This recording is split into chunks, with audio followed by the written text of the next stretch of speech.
Everybody, welcome to another episode of the Personal Mastery Training, the Alliance. I have Dr. Charlie with me, and we are going to talk about a conversation here that is essential for all humans to hear, especially those who want to elevate and go to that next level. If you are that type of person who are the goal-setting type of person, the person who likes to see what's next in their potential, the person who's out there grinding, the person who wants to see change, make change, the person who wants to make an impact, the person who has a dream in their heart that they want to the world to manifest into the world, to make a change. This is for you. And we can pretty much title this one, Don't Quit. Let's see what you got. Let's see what you got. Don't quit. Stay the grind and don't quit. So this is inspired by Dr. Charlie. So I'm going to, as usual, remember what we do here is we call this serving you up the soul food. And we have someone bring the main meal, and then we kind of, I'm the sous chef, just help him out and bring this thing to something where it's food for the soul. So here we go. Dr. Charlie, take it and intro. Awesome. Thank you. It's great to be here. And, we were talking earlier about just leveling up personal mastery, always looking for ways to improve ourselves. And one of the things that happens, I think, when you're trying to do that is that adversity is going to come. It's just part of life. It's how it goes. And it's not just for you, it's for everyone. So anyone and they're human, that they want to level up, they want to improve themselves personally. And that spills over in the family, that spills over in the business, right? That spills over in every aspect of your life. You are going to face adversity. And what happens typically with human beings is we feel like when something happens to us, we feel like it's happening to us. It's not happening for us, which is actually happening for you. And that we're the only one experiencing it, right? And it's unfair, and it might be unfair. However, you have to look, and when you do look, you'll find that, you got a lot of company. There's millions of people that have experienced the same stress, the same challenges, same doubts and fears that you have. The key is to overcoming those things. And I always love examples of people that have overcome serious challenges, and then that gives you a roadmap on how you can do the same thing. And if they can do it, obviously it's possible. You can do it. So one of the examples is Byron Allen. Mm-hmm. And a lot of people have never even heard of Byron Allen, which is amazing to me. He's under the radar somewhat, but a billionaire, very successful in business. But it was a arduous journey that he went through to get to that. And he had this vision of having these shows broadcast on networks nationwide. And he had this vision for the show. And so he calls, and at the time that he had this vision, he started calling television networks to try to get his program on there. And then he figured out with the advertising, and they would divide the revenues up and this and that. So at the time he started with this idea, there were approximately a little over 1,500 networks around the country. So how many did he call? Did he call 100 of them? Did he call 500 of them? No, he called every one of them. Mm-hmm. Every one of them.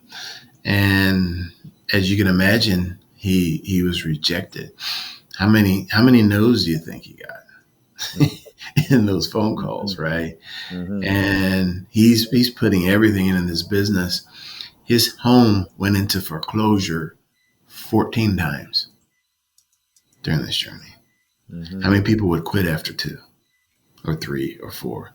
Yeah. How many people would quit, after 100 rejections or 200? I've told this story for years, the Starbucks story about Howard Schultz. That was 242 no's that he got. But he got like 27 yeses, something like that. And that was enough to fund Starbucks, right? But Byron Allen put that in the dust. Byron Allen received over 1,300 no's. Mm. 1,300. But it was 150 yeses that he received that helped him build the business and be the owner of a $1 billion conglomerate. But that came through persevering, right? Perseverance through adversity. Hmm. And if we're going to level up, if we're going to improve ourselves, if we're going to seek personal mastery, part of that journey is perseverance through adversity. And with that, I'll pass the mic. Love it. Love it. This is a great topic because I remember during the pandemic, so many people would look at the pandemic and say, it's happening to me. Right. And we forget the definition of the pandemic is that it's happening to everyone all at the same time. It's worldwide, this pandemic. So during that pandemic, I saw a couple of quotes, wisdoms that I wrote on because during the pandemic, my job, my main profession, my main passion, before exploring, diving deeper into the personal mastery realm, it's the personal mastery. My main source of passion and income, and the way I built my who I am, and the way I'm where I am right now, is led by my manual therapy, osteopathy. And during the pandemic, the mandate was no physical connection. So I was sitting at home. Now, I'm coming from a six-figure income to nothing. Bam. And I'm getting government checks being sent to me now to subsidize, and it was not even a drop in the bucket of what I was making. So I was sitting here and daily complaining about the pandemic, hearing myself bitch and complain about what's going on and why me and so on and so on. And I got tired of hearing me. And I saw these two wisdoms pop up. One of the wisdom was, in times of great chaos, in times of great winds, when the wind is blowing and the storm is coming for everybody, we have a couple options. Some people, they'll build a bunker, protect themselves, hide out. Well, now the next person will put up a windmill and start to generate power from that. And who knows what else can come from generating this power.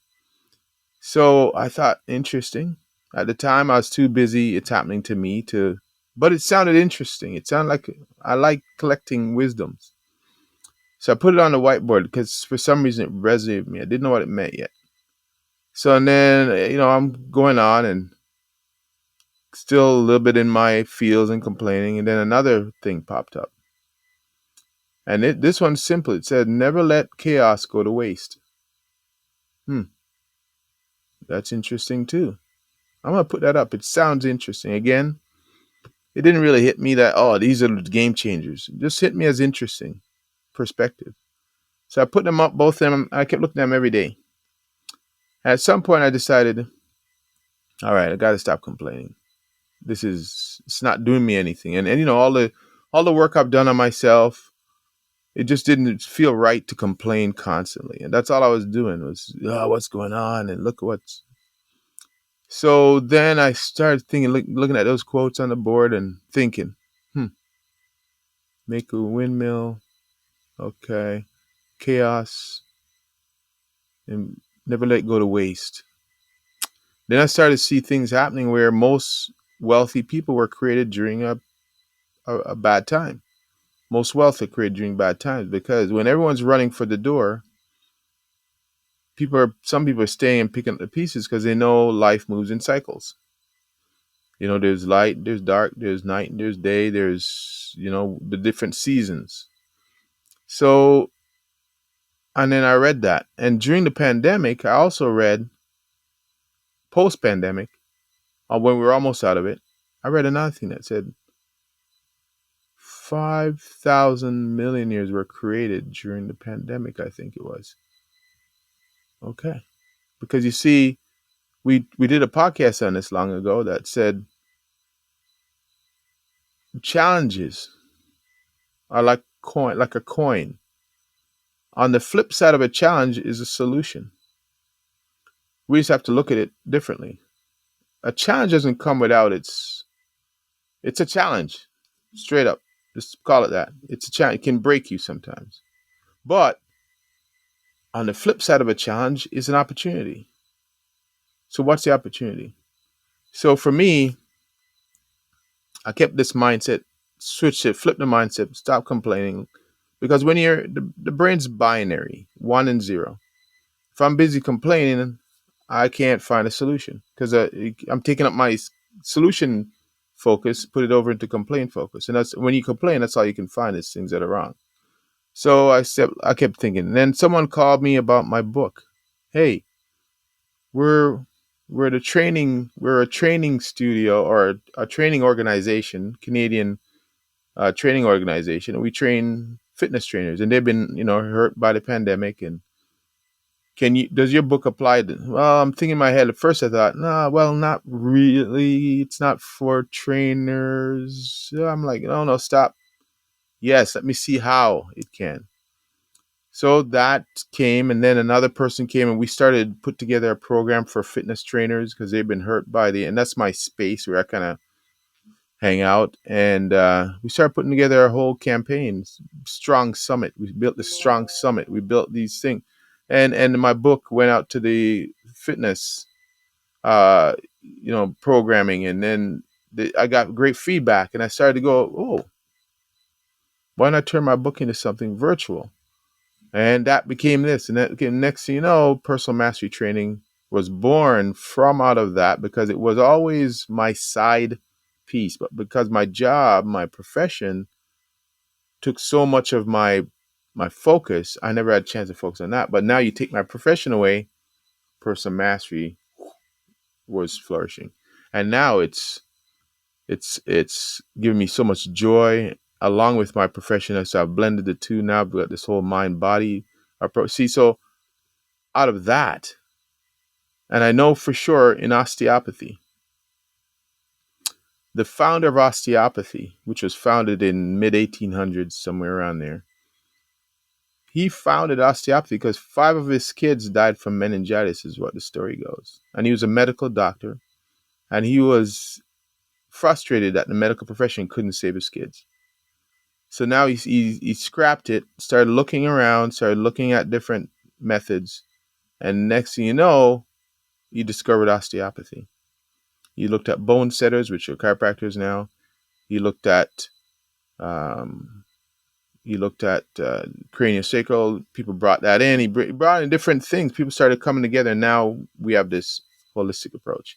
So again, out of every challenge that you're going through, listeners, remember it's a coin. What is the opportunity from that? I remember something that we're always saying on here: don't get through it, get from it. Whatever you're going through, if you're just going to go through it, I wish you luck because I'll be seeing you doing this on repeat. But if you want to get from it, then I'm going to see you turn it into an opportunity. So, and then I want to quickly address, before I spin it back to Dr. Charlie. He talked about Byron Allen, and Dr. Charlie said, how many of us, let's talk about his foreclosures 14 times. Dr. Charlie asks, how many of us would quit after 1, 2, 3 instead of 14? Well, I'm going to say this. How many of us would even let one happen? If you go through one foreclosure and keep going, I give you an award. Most people won't even go through the foreclosure. It's way too risky. So, yeah, one is more than enough. This guy 14 times. So, and in Starbucks, and his 1,300 no's. Really, and sometimes all you need is one yes to seal the deal. So keep going, keep pushing.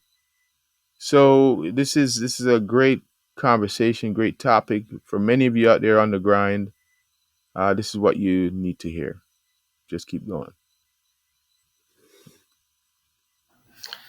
I love what you just said there, Alvin, that sometimes what you really need is one yes. And I think that's true every time. And that one yes you need is you. Hmm. If you decide that I will accomplish this, that I will overcome this, it's done. Then it's just a matter of, all the details from there, working out the details. Yep. But if you never decide, it doesn't matter how many details that you figure out. It's not going to happen. Hmm. So that first yes has to be you. Because if it's not you, why should it be anyone else? Right. Right? Why should anyone believe in what you're saying or doing? Yeah. You don't believe it. Why should they? But if you believe it, people lean in. The universe conspires to help you, Yep. right? And that doesn't always come, in 9 to 5, it comes at the 11th hour, Hmm. right? The wolves are at the door. And Yep. then, oh, hey, it's fine, right? And it was funny. He was working with this bank and, he'd been in there a few times. And I think after the third or fourth time, a guy pulls him in the office and says, hey, what's going on? He's like, well, hey, this is what here's my dream. Here's my vision. Here's what I'm trying to accomplish. I'm all in. And he says, well, hey, don't ever let this get past 90 days. He said, because when it gets past 90 days, it goes into her office. And you don't want to ever have to sit in that office. So don't ever let this get past 90 days. So then he knew, okay, I can let it go into foreclosure, but I got a 90-day window before, I'm really going to lose my home. And so he knew that information. But again, through his perseverance, this bank officer took an interest and asked him a question. And he said, well, hey, just telling you, don't let it get to 90 days. Hmm. So those are the things. And this is a wisdom from Les Brown. He said, when you're working on a challenge, right? When you're working on a problem, if you work on it long enough, you know what happens? It'll start to reveal its secrets to you. Hmm. It will start to reveal its secrets to you. And you're like, oh, now I know this. Oh, now I know that. And it's just interesting and it's fascinating. And again, it's exhilarating on the other side of it, but on the challenging side of it, no, it's not fun. And it's humbling and it's so many things. But all those things are important stops in your journey to personal mastery. And humility is one of those stops. It's kind of like we're we're going through a buffet, and when you get to the humility, when you get to the Hmm. humility bowl, everybody wants to pass by that one. Yeah, Hmm. I don't want to eat any of that. I don't need. I'm good. I don't want any of that on my plate. But sometimes you got to sit there at that bowl and fill your plate with it, Yeah. Big. right? But that's not. It doesn't taste good, Hmm. right? Doesn't go down easy, but it's so important, man, because for so many reasons. But Yeah. I think one of the biggest things that humility does for you is it allows you to ask for help, Hmm. Hmm. right? That's a gift that only humility can give you. Yeah. You know how many people are in the ground right now because they didn't ask for help? Yeah. And what prevented them from asking for help? Their pride, Yeah. and have humility on their plate. Hmm. And if someone's going to look down upon you for asking for help, you don't need them in your life. Hmm. They're doing you a favor by letting you know that, Yep. right? Because we only have so many minutes in the day. We only have so many minutes in the month, in the year, in our life. And so let's make sure that we're spending those minutes, the majority of those minutes, with people that actually care about us, Yeah. that actually nurture us, that actually feed us. You Hmm. know, the people that we feed and we nurture. there's some reciprocation there. That's human nature. So there's some times where we can be the givers and we love to give, right? Love to give of our time and resources and knowledge. But there's other time where we need to sit down and receive, Mm-hmm. receive wisdom, receive counseling. Sometimes that's receiving money, being willing to receive Yeah. help. Doesn't mean you're not strong. You're in a weak moment, right? It's like Mm-hmm. a skier that's a world class skier and they break their leg. Are they no longer a world class athlete? No, they're just injured. Yeah. And when they come back, guess what? Oh, I forgot. They're still world class. Yeah. Mm-hmm. But as human beings, when we get injured, that could be emotionally, that could be financially. Sometimes we forget we're world class. Yep. We're just injured. And so when you're injured, it's okay for people to bring you a bottle of water, right? People to lend you a hand, people to open a door for you.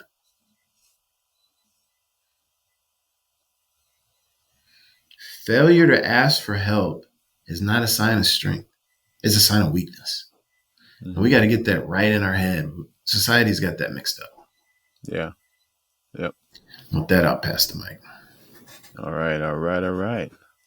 Yes, sir. It is sign of it is a sign being vulnerable is a sign of strength because when you're not supported, when you quit on your dream because you thought you weren't, you know how many people would want to. I have discovered that, and in fairness, I've gone through the same. Like every this is a human condition, right? Afraid your pride, afraid to ask for help. But man, I've had so many people, great people around me who have supported me, who are willing to go the mile with me and go for me, and it's crazy. And all I had to do was ask, but my pride wasn't allowing me to do it. So yeah, it's a big deal. So I want to go back and talk about that one yes is you. This is crucial because Byron Allen, Starbucks, whoever you want to mention, they were betting on themselves. I mean, they're gonna get help. You don't. No man or woman is an island. They're gonna get. You need people, but you got to be betting on yourself. It's your dream. When I opened up my clinic, for instance, I used to complain, "Oh, nobody's doing this. Nobody's." Well, it's not. They weren't given this vision. It was me who was given the vision. And yeah, they may not show up for your vision like you think they should, but that's okay. Keep moving. Keep moving. They're working on their own vision. So too many of us let our dreams die because we don't get that nod. You know that you tell that family member and they didn't give you the nod that you were looking for. You know you were excited and you're telling them and it just goes flat. Nothing. And you thought it would have hit like there's such a great idea and it's your passion and which is why a lot of people actually die with their passion in them because they didn't get the nod they needed to go all the way. Oh, they didn't support me. All of this kind of thing. Well, it's not up to them. This is your dream. Your maker, your creator was put that in your heart, your dream, your signature. There's 8 billion or 8 point whatever billion of us on this planet, and I keep saying this. Each and every one of us has a specific dream to deliver. We were given that. And I don't care if 100 people are in your specific area of expertise. You have something unique. Dr. Charlie, chiropractor, there's a lot of different ways to spin that. There's a lot of different ways to spin the coffee shop. There's a lot of different ways to, you name it. What is your unique niche or niche? Stay in that, right? So the only yes is you, but are you committed enough? Did the creator give the dream to a committed one, a chosen one? Or did he give it to someone who was just going to hold it for the next person and let them do it? I wrote down the definition for commitment because it's one of the pillars in my next book, The Four Pillars of Mastery. It's an agreement or pledge to do something in the future, a commitment to improve conditions, so on and so on. It's an act of committing to a charge or trust. So, what are you committing to? Yourself. Commit. Take the leap. Go all in. What if you don't make it yet? The word is yet. Then keep going. What else are you going to do? You got a lifetime. And whatever life that lasts. As I said, I'd rather be in the middle of my dream when the time comes than never getting started. That would be my regret. On the day when you're supposed to go, you you realize you didn't even get started. I, for me personally, that would be a not a good day. But if I'm in the middle of my dream and working, hustling for it every day, and something happens, it is what it is, brother. Someone else take this lead and run with it. If not, I lived it out, man. I'm happy. I lived it out. I was, and I remember I said the middle. You're never gonna get to the end of your dream. Dr. Tom Hill, my mentor, said you can't dream big enough, and he's right. I use a metaphor. If you can do 10, if I ask you to do 10 push-ups and today you're weak, you can't do one. If you stay at it, you can do 10, and then you realize, oh shoot, I can do 11. Now I'm strong at 10. I can get 11 in. Next thing you know, a year later, you're doing 20, and where you thought 10 was, you thought 2 was your limit. So just keep going. So Dr. Charlie mentioned also humility bowl at the buffet. Everyone goes around it, right? Yeah, that's a beautiful metaphor. Yeah, everyone goes around that humility bowl because it's a tough one to. For me, it's the peas in the lineup. I don't want to eat my peas, right? I want to eat something else. So, but eat your peas. A friend of mine has a company called Eat Your Peas. But and then who's feeding and nurturing your dreams? I love this one wisdom that said, "Go where you're celebrated, not where you're tolerated."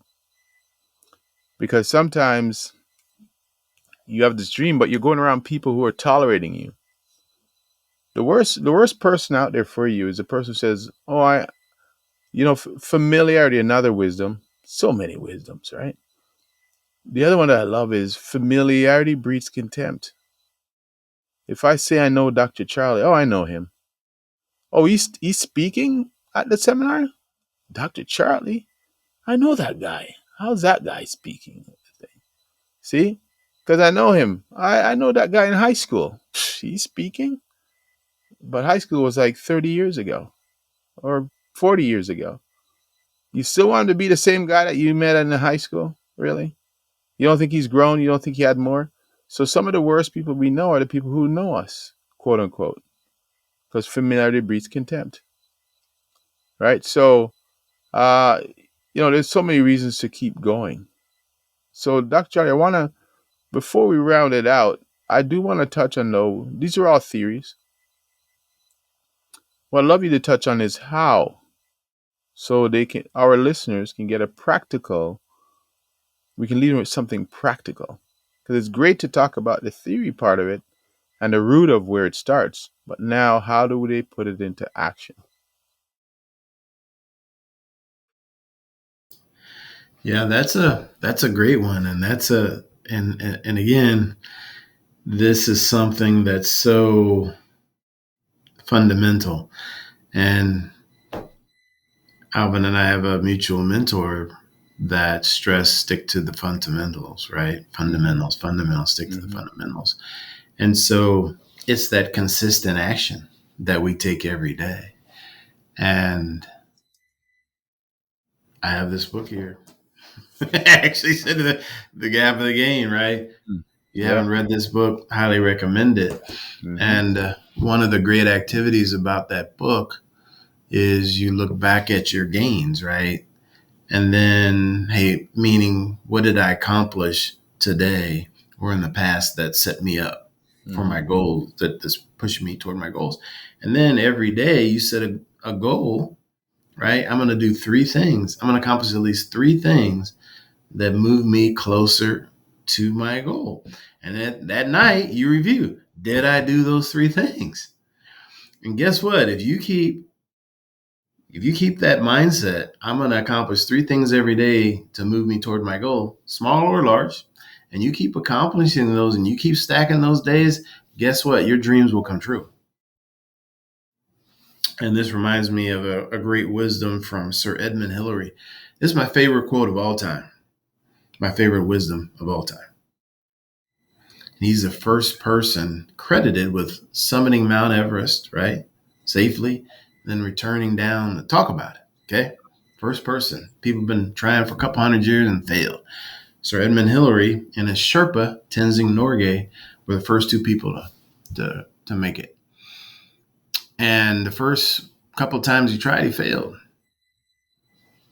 And so, up until the point that he achieved that goal, it was impossible.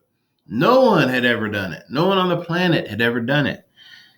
And this wisdom is this. He said, the impossible can always be broken down into possibilities. So if I have this impossible goal, seemingly, but I break that goal down into 20 possibilities and I start knocking them out. Possibility one, done. Possibility two, done. When I get to 20, done, it's achieved. So practical wisdom here is you take positive action every day towards your goals. If you do that consistently, your dreams will come true. You know why? Because they have to.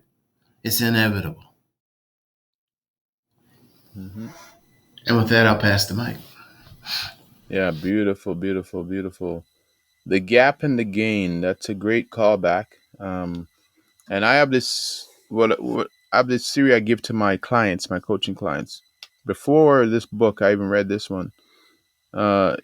Many decades now, I've been giving them this idea of "you done good" list. I call it "you done good" because, and that goes back to your Little League World Series, your medal you won at school, your because some people say, "Oh, I haven't done anything. I don't have any." I didn't climb Mount Everest. I didn't do. People are looking at this big, sexy things you have to do. Win the Olympics and whatever it is. Something that made you give you notoriety. No, I'm talking about little things. You pass a test. You found a partner. You whatever it is, little small quote unquote little things. But what I want you to do is to stack the wins. You got to stack them, right? When we watch people who are accomplished at the end of their journey, they didn't start there. They started with a win, a small win, and then that win stacked, and then my current, what got me through my young life, single mom, no mentorship, we were broke, and what got me through is small wins that I stacked. I love the feeling of that win, and I stacked it on the next win, on the next win, and the next. And next thing you know, I'm now standing on this pedestal of wins. And they're now outshining my losses. Because what I'm doing is I'm learning from my losses and stacking my wins. Humans, by nature, we are prone to looking at what's wrong. It's just built in us. That's why bad news sells. And they know it. News, all the news companies know it. The newspapers, the radio, the stations, the TV stations, they know it.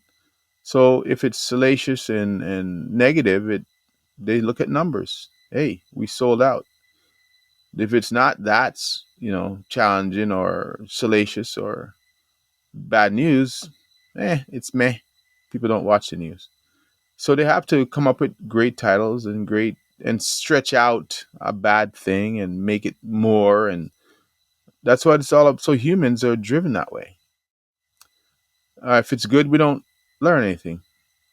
How many of you remember the test you passed in high school that are listening. How many of you remember the test? The 10 that you passed, the 20 that you passed. But I can bet I can take you back to that one you didn't pass, the one where you got the failing grade on. You can remember that one really well, right? So that's just how we're built. We're built, and that's been probably decades for some of us. So, but we can always go back. That's our inherent built-in mechanism. So you done good. The gap, the gains. What are the gains? Don't sit in the gap. You can't create from the gap. And then you talk about Mount Everest, the first person ever. Imagine what that's like too, hearing people have died trying to go up there, right? But he didn't, and I bet he's not you don't have to be a risk taker where you're going to risk your life. But what you do have to be is a calculated, intelligent risk taker. I am that. I like taking risks, but I calculate them. Can I win? What's the possibility of me winning this? Is it going to cost me my life? Then what's that worth?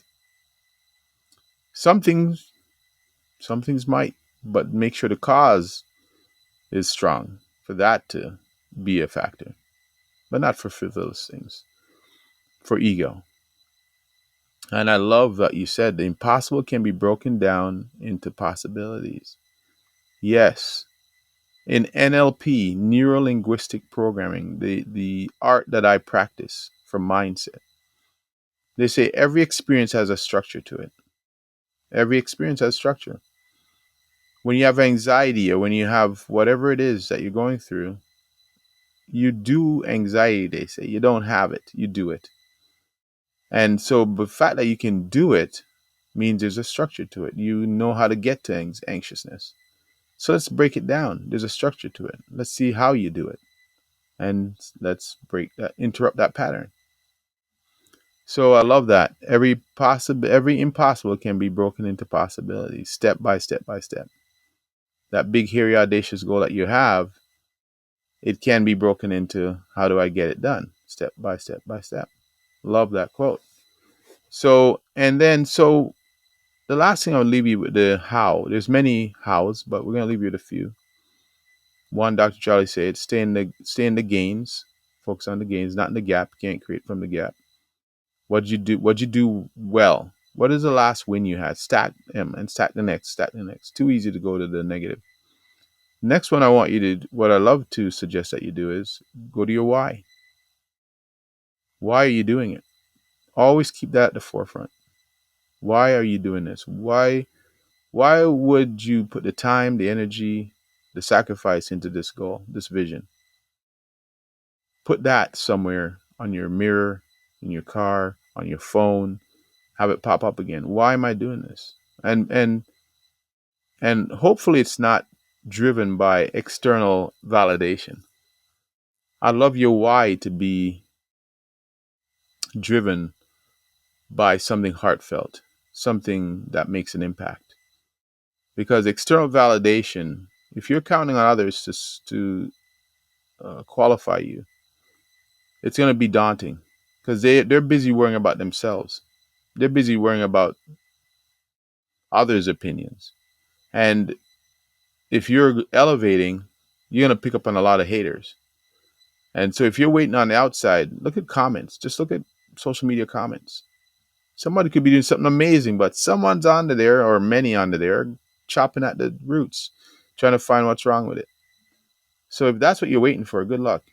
But make your why something in your heart, something that can make an impact, make a difference to the world, to your world.